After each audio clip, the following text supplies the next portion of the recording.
গরমের দিনের আরাম হচ্ছে ঠান্ডা ঠান্ডা আইসক্রিম, আর সেটা যদি বাড়িতে বানানো হয় তাহলে তো কোনো কথাই নেই। স্বাদে গুণে ভরপুর, একেবারে জমজমাট। তো আজকের আইসক্রিমটা আপনি মাত্র 10 মিনিটের মধ্যেই রেডি করে ফেলতে পারবেন, আর বানানোর 2 থেকে 3 ঘন্টা পরেই কিন্তু এটাকে খেতে পারবেন। তো সেজন্য প্রথমে আমি এখানে নিয়ে নিয়েছি কয়েকটা খেজুর মিষ্টির জন্য, আর খেজুরগুলোকে দুধের মধ্যে ডুবিয়ে রাখতে হবে যতক্ষণ আপনি বাদবাকি কাজগুলো সেরে নেন। আর এখানে আমি আরো নিয়ে নিয়েছি হচ্ছে কিছুটা নারকেল, যেটা অপশনাল, নারকেল না দিলেও সমস্যা নেই, তবে নারকেলটা দিলে আইসক্রিমটা অনেক বেশি ঘন হবে। তো তারপর আমি এখানে কেটে নিলাম হচ্ছে একটা পাকা আম। আমটা এই কিছুক্ষণ আগেই কস্কো থেকে কিনে এনেছি। তারপর আমি এগুলোকে সাথে সাথে আইসক্রিম বানানোর কাজে লাগিয়ে ফেললাম। তো সবগুলো একসঙ্গে কেটে নেওয়া হয়ে গেলে এবার আমি এটাকে ব্লেন্ড করে নেব।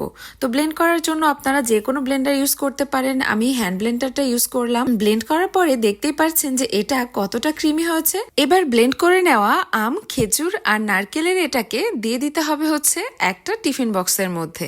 আমি এখানে একটা কাঁচের টিফিন বক্স ইউজ করলাম, আপনারা যে কোনো বক্সের মধ্যে এটাকে রাখতে পারেন। সবটুকু ঢেলে দিয়ে উপর থেকে এটাকে স্মুথ করে দিলাম, আর দিয়ে দিলাম হচ্ছে কুচিয়ে নেওয়া বাদাম। এবার আমি ডিপ ফ্রিজে রেখে দেবো 2 থেকে 3 ঘন্টার জন্য। তারপর ঠান্ডা ঠান্ডা সার্ভ করব আইসক্রিম।